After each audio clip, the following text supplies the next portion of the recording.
Sabaha everybody and welcome back to the channel. In today's video, we're going to talk about the top 10 things you should do once you get your Mate 20 or your Mate 20 Pro, or even if you get the Mate 20X. This is TK, let's check them out.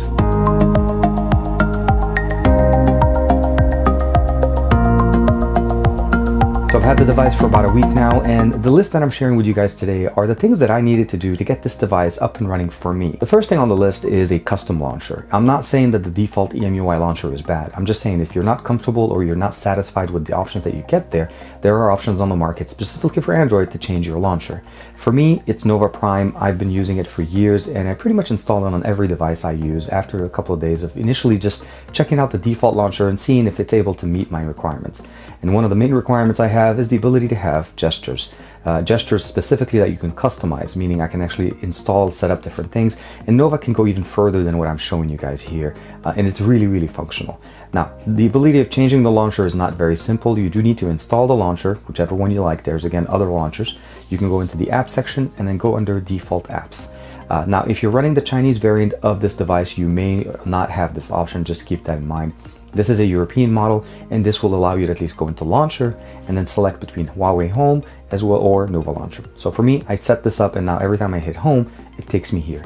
This device has enough RAM and enough resources to be able to run two launchers without any problems. The second thing on the list that may be something that you're not very aware with, but there's an autofill service that's built into our device, and that's generally Google's services. But every OEM generally puts in their own flavor of it, and Huawei is no different.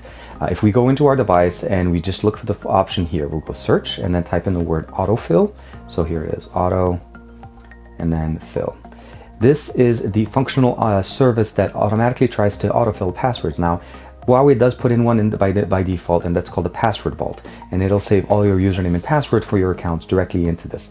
The only concern with that is that let's say you switch to another device the way I switch all the time, it does not transfer from Huawei to other devices, where the Google services is assigned to an account. As long as you log into that account when you first set up the account, the device, this will automatically start filling or auto-filling passwords and username and password if you're using it. So it's very functional for when you're switching devices. You don't have to remember your username and password all the time. And again, this is of course in lieu of any kind of third-party applications. But what I really like about it is, for me, when I install a new device or set it myself up, all I have to do is just say log in, and it'll automatically fill in my Instagram account, my Twitter account. All of those things are simple accounts that I can just put in. I don't have to remember to type in, and you can just do it one-handed. Very helpful and very simple. And of course, as you put in new accounts, when you change the default service, Google will start remembering it and assigns it to the main account for you. The third thing I usually like to do is the ability of going in and customizing my display settings. So for that, I usually go into the settings, of course, you go into display, and there's a few things you want to double check here.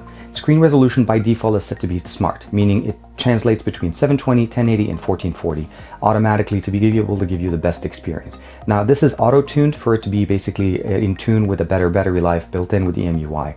If you're comfortable with that, you're good. If not, you can go in there and customize that to the liking that you want. The other thing I want to mention to you guys is that you also have the ability of customizing if you want to see or not see the notch. This is also right under there. You go under advanced, more display settings, and there's the notch option. Screensaver, of course, auto rotation, and all of that option is pretty much set there. The last thing I always like to set up, if you like to have, is the always on display. That's something that not all manufacturers are still having. And not only that, you can customize it to be either all day and set it up with basically when to start, when to stop, so that you can even save battery on that.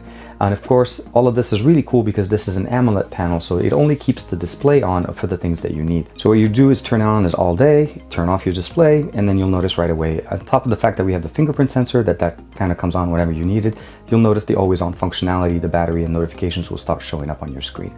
And if you want to unlock, you bring it in, and then you put it back on. You can customize the timing of when it turns on and turns off. Now, setting up your device will always require transferring data from your old phone, so the number one thing that you definitely recommend you using is Phone Clone.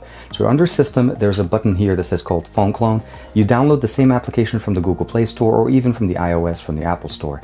And then what you need to do is just use this application on both phones. You can do it either wirelessly. So let's say this is the new phone, and it says, are you transferring from an Android, an iPhone 5 or later, or iOS basically. And of course, if you go Android, it'll enable here, says, do you want to keep on services? I will say disable for now. And what it's going to do is generate a QR code for you here. So you can download the same application on your other phone and then scan the QR code, and they'll connect, and the data will transfer from one phone to the other. And it creates a temporary Wi-Fi. So they connect via directly or Wi-Fi direct, if you're using Android to Android. Of course, if you're using other services, it will adjust, but it works beautifully and it transfers almost your calls, your contacts, everything, apps, all of that stuff, just bear over, and then you can basically customize it the way you want. Now, the next thing may be something that you automatically do, but you just weren't aware of it, is the ability to set up your Google Photos libraries. And the reason I say this is to make sure you turn it on, and not only that, make sure you set up backup on it so that you never have any issues as far as keeping your photos or your videos from travel. Now, I just came back from a trip from Beijing. Again, I took this device. I was at the Honor Magic 2 device launch. This little guy, very, very nice device. And of course, I'm still backing up all my data from it, but I took a lot of videos. We even actually went to the Forbidden City. If I scroll a little bit further, right there. So we went to the Forbidden City, myself and Michelle from XDA, as well as one of our guides over there. It was really, really helpful. And we took a lot of pictures. So setting up Google Photos will always be very functional, and make sure that your pictures are safe and you don't have to worry about if you lose the phone, something happens, you have your photos backed up. Now, the next couple of things are actually pretty simple. You pretty much already saw at the beginning that I have the fingerprint set up here. This is one of the fastest in-display fingerprint sensors to date. And I say this because it's actually very reliable and very functional. Using it, it becomes very, very good. So you can actually use it in conjunction with Face Unlock, and you can swipe away. Now, you notice right there that I had it set up so that I can unlock the display without actually wiping away the front, the lock screen. And the reason behind that is I actually would like to be able to see my notifications before jumping straight into the UI. So there's no reason I don't have to basically see them here. But what I'd like to do essentially is give you the functionality of, if you pick up the phone, the fingerprint comes up, you unlock your device, you're accessing it, or you can basically use Face Unlock, it unlocks the device, you can see your notification or swipe it away. Those are very functional things, and I think you should set them up together, as a function of this device is the ability to give you more than one option to kind of log in. Now, one thing that became very important to me while I was traveling to Beijing is the ability of setting up the dual SIM functionalities. As I have a T-Mobile SIM here in the US that works in Beijing, but unfortunately the speeds are very, very slow. I did pick up basically Project Fi, as you saw with the unboxing. Now, for that, you go into the wireless and networks, and then you go into dual SIMs. Now, right now I only have the one SIM, but the main benefit here that we get is you'll have the other options that you can see here. You can insert the secondary SIM.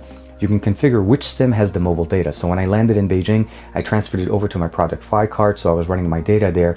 As you're probably aware that the Project Fi runs really fast connections, and not only that, it also circumvents the firewall configuration, so you can access your Google services in Beijing while on Project Fi. The last thing is the ability of basically customizing wireless, and as well as having the ability of having 4G on both SIMs. So you'll notice 2G, 3G, 4G, and a little bit of a grayed out here, 2G, 3G, 4G. And of course you can turn that on, and you can do forward calls if you'd like, but for me, I kept it pretty much the way I wanted it this way. Internet was running in Beijing on Project Fi, and as soon as I landed back in the US, I switched them back to run on T-Mobile so that I don't exhaust all my Project Fi data, as you pay by the gig on that service. The other thing that you probably have noticed is a really, really functional thing that I love, and this is an option that you get right under the battery setting, and that's to enable to save battery. As you know, with AMOLED displays, when you're using the darker UIs, anything that's black automatically is an off pixel. Now, this UI by default is built into the EMUI 9 build of the Huawei devices. Now, the really, really cool thing is that you can actually also turn on dark mode directly within the YouTube application, which is really nice. And of course, you can also turn it on within the Messenger application. That's also one of the default messaging applications built in here. So anything that you can turn on the dark UI mode for will definitely save you battery. Of course, as you guys know, Twitter already has that built in. So it really, really becomes very functional on AMOLED displays, and that's what we have here. Next on the list is setting up motion controls. And motion controls are very functional because they not only augment the experience that you have on the device, but it also works in the background. So we have high touch, which is basically the ability of using the two fingers on the display to be able to initiate like a, kind of almost like a Google Lens option. So the first one will be obviously is the one-handed UI. You're able to basically swipe from the center and then be able to expand the UI to make it more one-handed on this device. Motion controls gives you the ability to basically flip to mute, pick up to answer calls, raise to ear. Of course, taking screenshots, opening app with just drawing on the display, as well as split screen, all of the normal functionalities we've had. We even have voice control that's functional in the sense of being able to answer calls, getting notifications of who's calling in your earpiece if you have a Bluetooth headset. Mistouch prevention is also helpful because in case you have it in your pocket. Glove mode for extra sensitivity if you install a glass protector or even if you're using gloves. And of course, schedule power on and off. Now this is really functional and it actually turns itself off and turns it back on just to save you battery. Now those last options were very, very functional. And what I like to say is this also augments the fact that you should also set up Do Not Disturb.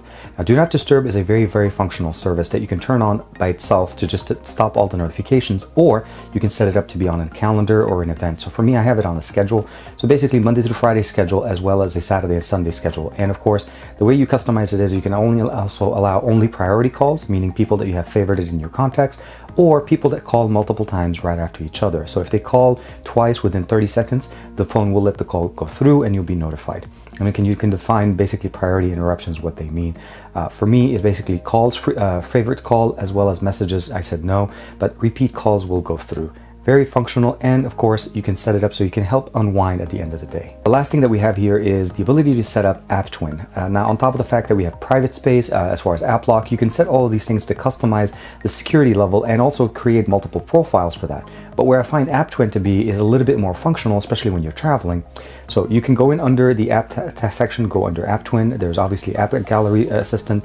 And the last thing here you want to do is the ability to go in and create multiple accounts. It currently supports WhatsApp, WeChat, Snapchat, Messenger, and Facebook. Now, once you turn it on, your launcher will automatically support this. Though there's also one extra tip that you should be aware of. The application itself is supported mainly in the default EMUI launcher, meaning if you try to use those launcher, you notice right here I have WeChat. Now, I've done this many times, and I guess this is well known, but for WhatsApp, here you go. I have two different applications. There's that little one with the little icon on the bottom right, and that tells me that this is my secondary one. And I can actually pretty much bring it in and put it into my normal, basically I call this my social media account.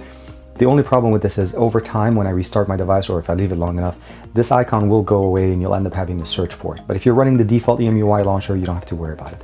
But at this point, I'm able to actually install two different versions of WhatsApp. And they both will have their own contacts associated with each number. And again, this is working with each one of my SIM cards when I'm running dual SIMs. And I can go in there and I can actually communicate, and they hold their own databases. Very functional, very nice. You're probably thinking, TK, you missed a whole bunch of stuff that you should have done when you set something up out of the box. Well, the reality of the matter is this is what I had to go through to get my phone ready to go on a trip on Monday. That was the other thing I was mentioning to you guys. So I got the phone on Saturday last week, and I basically had to be on a plane on Monday, and I had to have the phone set up and running. So everything that I showed you guys were the things I do. Share with me the things that you feel like are very important to be able to do. I do want to mention that all of the options I shared with you guys today should translate very much one-to-one to the Mate 20, the Mate 20 Pro, as well as the Mate 20X. Now, if you have the new Magic 2 from Honor, the only one that doesn't translate there is the always on or the dark UI mode within the initial system. That function generally doesn't translate over, even though it has an OLED display, it does not have that functionality. You can install a theme that will customize a lot of things, but as far as native dark UI, that's only on the Huawei devices. Let me know in the comments below, what do you guys think? Like and subscribe as usual. Thank you very much for the support and all the new people that are checking out the channel with the videos. I'm trying to be as fast as I can, pumping out good videos, good content. Let me know again in the comments below, what you'd like to see specifically about either the Mate 20 Pro or the Honor Magic 2. This is TK. I'll see you guys in the next video.